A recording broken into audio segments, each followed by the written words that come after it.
Hello বন্ধুরা, কেমন আছেন সবাই? আশা করি সবাই ভালো আছেন। বন্ধুরা, এই গল্পগুলো যদি ভালো লাগে অবশ্যই লাইক করবেন আর কমেন্টস করে জানিয়ে দেবেন। আর চ্যানেলে যদি নতুন হয়ে থাকেন অবশ্যই সাবস্ক্রাইব করে পাশে থাকা বেল আইকনটি প্রেস করে রাখুন। ধন্যবাদ। আমাদের আজকের গল্প এক সিলতে রোদ পর্ব ৮, লেখিকা জেরিন আক্তার নিপা। কয়েকদিন কেটে গেল। বাড়ির পরিবেশ এখন আগের থেকে কিছুটা ঠান্ডা হয়েছে।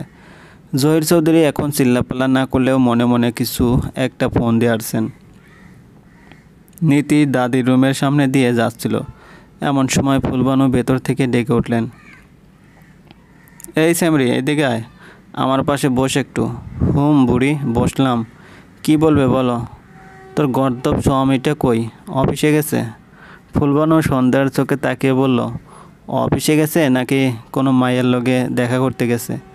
নীতি ভ্রুকুচকে বলল, দাদি, তোমার নাতিকে তুমি চেনো না? এসব কি বলছো ওনাকে নিয়ে? দেখ দেখ, জামাইরে নিয়া দুইটা কথা কর আগেই কেমনে তেলে বেগুনে জ্বলে উঠছে। আমার নাতি কি ঘরে বউ থাকতে অন্য মায়ের কাছে যাইতে পারবো না? তোমার নাতি এমন না দাদি, তুই জানোস কেমনে এমন না। কেমন? সব পুরুষই একরকম, ঘরে বউ থাকতেও তাগর বাইরের মাইয়া গোর প্রতি টান বেশি। নীতি ছলছল চোখে চেয়ে বলল, দাদি চিল্লাস কেন? আমি মিশা কথা কইতাছি নাকি? তোর জামাই নিয়া মিশা কইয়া আমার লাভ কি?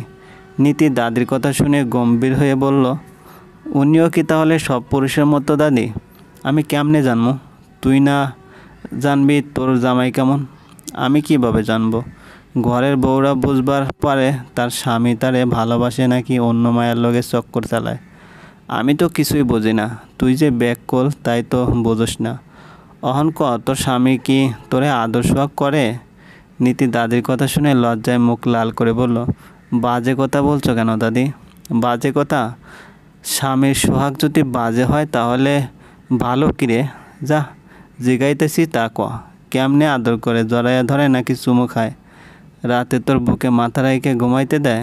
মাঝে মধ্যে তোর কোমর জড়াইয়া ধরে না?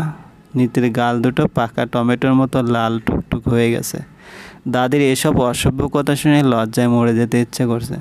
ফুলবানু একরাশ বিরক্তি নিয়ে বললেন, কি হইল, কথা কস না কেন? আমার সামনে লজ্জা পাইলে পরে জামাই ছাইরা হইবি। অন্য মায়া তোর সংসারে আইয়া খুঁটি গাইরা বইব। উনি এসব কিছুই করেন না। কি কইলি?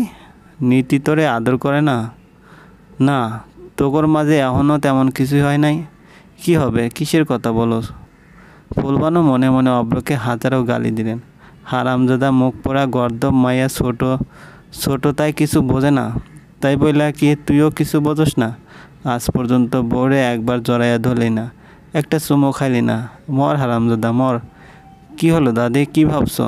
তোর জামাই গেছে, দেখবি কোনো একদিন অন্য মাইয়া আইনা কইব সে ওরে বিয়ে করছে। তুই এখন থাকলে থাক, নইলে যাইতে পারস।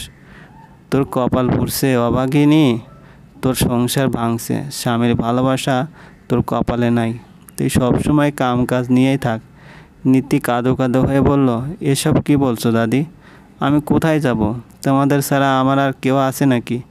আমি এই বাড়িতেই থাকবো, কোথাও যাব না। এই বাড়িতে থাকবার চাস? তাহলে অহন থেকে আমি যা যা কমু সব শুনবি, যেমন যেমন কমু তেমন তেমন করবি, পারবি তো? রাতে অব্র একটু দেরি করে বাসায় ফিরে নীতি অব্রের অপেক্ষায় বসে আছে। দাদি তাকে অনেক কিছু করতে বলেছে, আর অব্রের কিছু কিছু বিষয় খেয়াল করতে বলেছে। এখন নীতি দাদির কথা মতোই চলবে। অব্র শুধু তার হাজব্যান্ড, অব্রকে সে অন্য কারো হতে দিতে পারে না। অব্র রুমে এসে সোজা ফ্রেশ হতে চলে যায়। ফ্রেশ হয়ে রুমে আসলে নীতি জিজ্ঞেস করলো, আজ ফিরতে এত দেরি করলেন কেন? অব্র তোয়ালে দিয়ে মুখ মুছতে মুছতে বলল, আজ একটু বেশি কাজের চাপ ছিল। কাজের চাপ নাকি অন্য কারোর সাথে চক্কর চালাচ্ছিলেন মনে মনে? অব্র তোয়ালে রেখে শার্টের বোতাম খুলছে। নীতি তোয়ালে হাতে নিয়ে ভাঁজ করে রাখতে রাখতে বলল, কি এত কাজ ছিল? অব্র টি শার্ট গায়ে দিতে দিতে বলল, অফিসে রোজ যা কাজ থাকে। অব্রের চোখ হঠাৎ নীতির উপর গিয়ে আটকে গেল। আজ নীতিকে অন্যরকম লাগছে, একটু সাজগোজ করেছে মনে হয়। নীতি আজ অব্রের সামনে নিজেকে সাজিয়ে গুছিয়ে উপস্থাপন করেছে। হাদিসে আছে, মহানবী সাল্লাল্লাহু আলাইহি ওয়াসাল্লাম বলেছেন, উত্তম স্ত্রী সেই যার দিকে তাকিয়ে স্বামী আনন্দিত হয়। স্বামী কোনো আদেশ করলে তা পালন করে এবং স্বামী যা অপছন্দ করেন স্ত্রী তা করে না। আপনার কি রোজই এত কাজ থাকে? সব সময় দেরি করে বাসায় ফেরেন? আমি কখন থেকে আপনার জন্য বলতে বলতে থেমে গেল নীতি। অব্র আজ নীতিকে দেখে বেশ অবাক হচ্ছে। নীতির হঠাৎ করে কী হয়েছে তা ঠিক বুঝতে পারছে না। আগে তো এর থেকে বেশি রাত করে বাসায় ফিরেছে, তখন তো নীতি কিছু বলেনি। অব্রের রাত করে বাসায় ফেরা এসব নিয়ে তো আগে কোনো কথা বলেনি, তাহলে আজ কেন এমন বলছে? ঘরের বউয়ের মতো জেরা করছে। অব্র মনে মনে হাসলো, নীতি তো তার বউই। খেয়ে এসেছেন? না, কোত্থেকে খেয়ে আসবো? কত মেয়ে বন্ধু আসে না তাদের বাসা থেকে, আর নয়তো দামি কোনো রেস্টুরেন্টে। মনে মনে বলল, আমি টেবিলে খাবার দিচ্ছি, আপনি আসুন। আচ্ছা দাও, আমি আসছি, আজ ভীষণ টায়ার্ড লাগছে। ঘাড়ের পিছনে হাত দিয়ে মাথাটা ডান পাশ বা পাশ ঘুরিয়ে নিয়ে বলল অব্র। সারাদিনের অব্রের ক্লান্তিমাখা মুখটার দিকে তাকিয়ে নীতি দাদির বলা সব কথা ভুলে গেল। অব্রকে সন্দেহ করার জন্য মনে মনে অনুতপ্ত হলো। নীতি রুম থেকে বের হয়ে বলল, ইস, শুধু শুধু বেচারাকে কতটা সন্দেহ করেছি। উনি তো সারাদিন কাজ নিয়েই ব্যস্ত থাকেন, নিজের শরীরের দিকেই খেয়াল রাখার সময় নেই, অন্য মেয়েদের দিকে কি খেয়াল দেবেন? দাদিটা না আসলে। অব্র খাচ্ছে, নীতি সামনে বসে রইল। অব্র 2-3 বার মাথা উঁচু করে নীতিকে দেখল। আজ নীতিকে সত্যি অন্যরকম লাগছে। নীতি কাঁদো কাঁদো হয়ে বসে আছে। সে যে অব্রের জন্য না খেয়ে বসে আছে, অব্র কি তা বুঝতে পারছে না?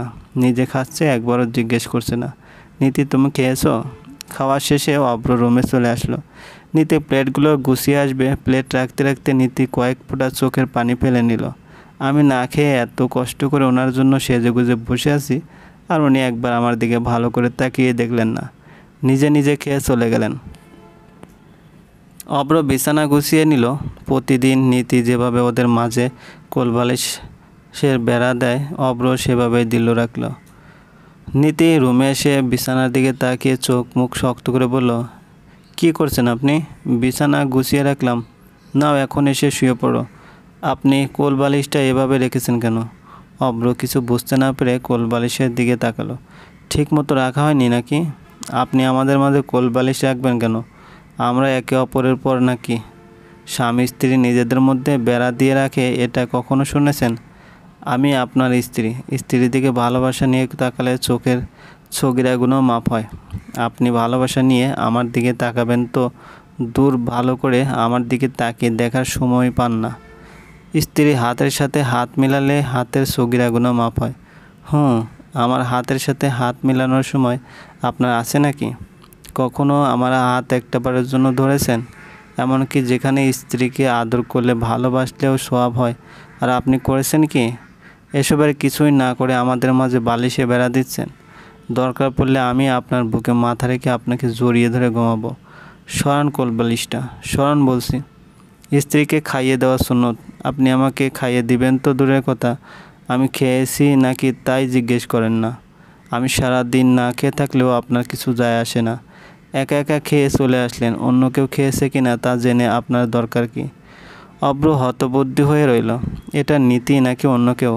নীতি হলে তো কখনো এসব বলবে না। আর নীতি যদি এসব বলে থাকে তাহলে তো সে সুস্থ নয়। নিশ্চয়ই জিন বা ভূত ভর করেছে নীতির উপর। নীতি, তুমি ঠিক আছে তো? ঠিক থাকবো না কেন? আমার আবার কি হবে? আমি একদম ঠিক আছি। নীতি এসে নিজে কোলবালিশ সরিয়ে দিল আর অব্রের পাশে শুয়ে পড়ল। নীতির প্রচুর কান্না পাচ্ছে। মানুষটা এমন কেন? নীতিকে ভালোবাসে না বলেই কি এত অবহেলা? নীতি কথাগুলো রাগ করেই বলেছে।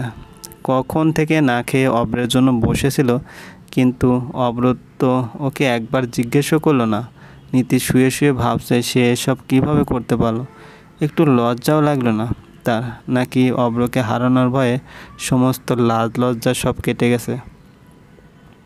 নীতি যে এই কয়দিনে অব্রকে অনেক ভালোবেসে ফেলেছে, এখন নীতি কোনো অবস্থাতেই অব্রকে ছাড়া থাকতে পারবে না।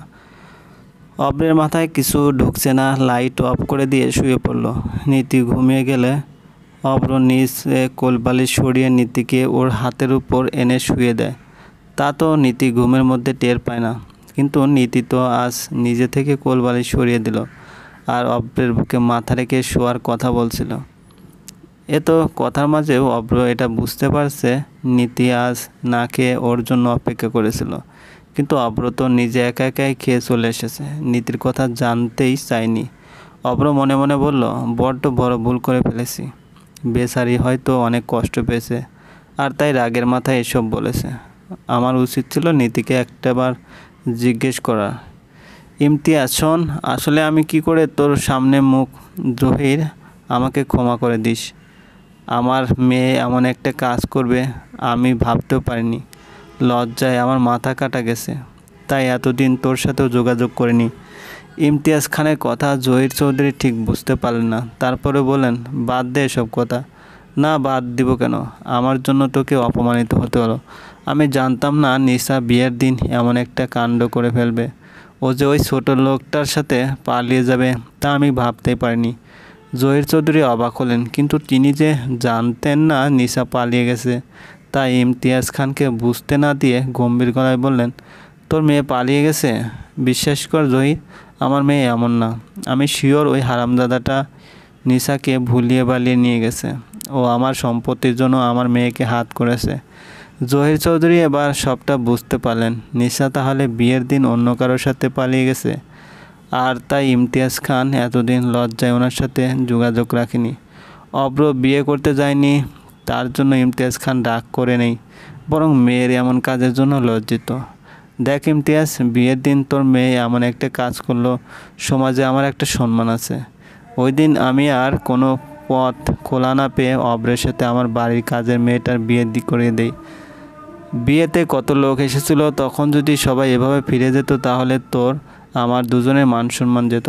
আমাদের কথা ভেবে আমি এই সিদ্ধান্তটা নিয়েছি। তুই যা করেছিস একদম ঠিক করেছিস। আমার সম্মান তুই একটু হলেও রক্ষা। বাজে কথা বলছো কেন দাদি? বাজে কথা? স্বামীর সোহাগ যদি বাজে হয় তাহলে ভালো কিরে? যা জিগাইতেছি তা ক। কেমনে আদর করে, জড়াইয়া ধরে নাকি চুমু খায়? রাতে তোর বুকে মাথা রাইকে ঘুমাইতে দেয়? মাঝে মধ্যে তোর কোমর জড়াইয়া ধরে না? নীতির গাল দুটো পাকা টমেটোর মতো লাল টুকটুক হয়ে গেছে। দাদির এসব অসভ্য কথা শুনে লজ্জায় মরে যেতে ইচ্ছে করছে। ফুলবানু একরাশ বিরক্তি নিয়ে বললেন, কি হইল, কথা কস না কেন? আমার সামনে লজ্জা পাইলে পরে জামাই ছাইরা হইবি। অন্য মায়া তোর সংসারে আইয়া খুঁটি গাইরা বইব। উনি এসব কিছুই করেন না। কি কইলি? নীতি তোরে আদর করে না? না, তোগর মাঝে এখনও তেমন কিছুই হয় নাই। কি হবে, কিসের কথা বলো? ফুলবানু মনে মনে অব্রকে হাজারো গালি দিলেন। হারামজাদা মুখ পোড়া গর্দব মাইয়া, ছোট তাই কিছু বোঝে না, তাই বইলা কি তুইও কিছু বোঝস না? আজ পর্যন্ত বউরে একবার জড়াইয়া ধরলি না, একটা চুমো খাইলি না। মর হারামজাদা মর। কি হলো দাদি, কি ভাবছো? তোর জামাই গেছে, দেখবি কোনো একদিন অন্য মাইয়া আইনা কইব সে ওরে বিয়া করছে। তুই এখন থাকলে থাক, নইলে যাইতে পারস। তোর কপাল পুড়ছে অভাগিনী, তোর সংসার ভাঙছে, স্বামীর ভালোবাসা তোর কপালে নাই। তুই সবসময় কাম কাজ নিয়েই থাক। নীতি কাঁদো কাঁদো হয়ে বলল, এসব কি বলছো দাদি? আমি কোথায় যাব? তোমাদের ছাড়া আমার আর কেউ আছে নাকি? আমি এই বাড়িতেই থাকবো, কোথাও যাব না। এই বাড়িতে থাকবার চাস? তাহলে অহন থেকে আমি যা যা কমু সব শুনবি, যেমন যেমন কমু তেমন তেমন করবি, পারবি তো? রাতে অব্র একটু দেরি করে বাসায় ফিরে নীতি অব্রের অপেক্ষায় বসে আছে। দাদি তাকে অনেক কিছু করতে বলেছে আর অব্রের কিছু কিছু বিষয় খেয়াল করতে বলেছে। এখন নীতি দাদির কথা মতোই চলবে। অব্র শুধু তার হাজব্যান্ড, অব্রকে সে অন্য কারো হতে দিবে। এভাবে ফিরে যেত তাহলে তোর আমার দুজনের সম্মান যেত। আমাদের কথা ভেবেই আমি এই সিদ্ধান্তটা নিয়েছি। তুই যা করেছিস একদম ঠিক করেছিস। আমার সম্মান তুই একটু হলেও রক্ষা করেছিস। জহির, আমি আমার মেয়েকে বুঝিয়ে ফিরিয়ে নিয়ে আসবো। তুই ওকে তোর ছেলের বউ হিসেবে মেনে নিবি তো? অফকোর্স নিব। ও বাচ্চা, এখনও মানুষের মনের প্যাঁচ বোঝে না। ছোট মানুষ একটা ভুল করে ফেলেছে, তা নিয়ে তো আমরা বসে থাকতে পারি না। ওদের ভুল আমাদেরকেই শুধরে দিতে হবে। কিন্তু তোর ছেলে যে বিয়ে করে ফেলেছে, ওর তো এখন বউ আছে। আরে ওই বিয়ে মানে কে? ওটা বিয়ে নামের একটা খেলা ছিল। তুই তোর মেয়েকে ফিরিয়ে নিয়ে আয়, আমি যেভাবেই হোক আমার ছেলের ডিভোর্স করিয়ে নেব, তখন আবার ওদের দুজনের বিয়ে দেব। থ্যাঙ্কস জহির, আমি সারা জীবন তোর কাছে ঋণী হয়ে থাকবো। আমি জানতাম তুই ঠিক আমার পরিস্থিতিটা বুঝতে পারবি। আমি নিশাকে কয়েকদিনের ভিতরেই নিয়ে আসব। ইমতিয়াজ খান ফোন ছেড়ে দিলে জহির চৌধুরী একটা স্বস্তির নিঃশ্বাস নেয়। উনি যেমন চাইছিলেন সব কিছু এখনও ঠিক তেমনভাবেই আছে, কোনো কিছু নষ্ট হয়নি। অব্র যেমন একটা ভুল করেছে, নিশাও তেমনই একটা ভুল করেছে। এখন শুধু দুজনের ভুল শুধরে দিলে জহির চৌধুরীর সব প্ল্যান কাজ করে যাবে।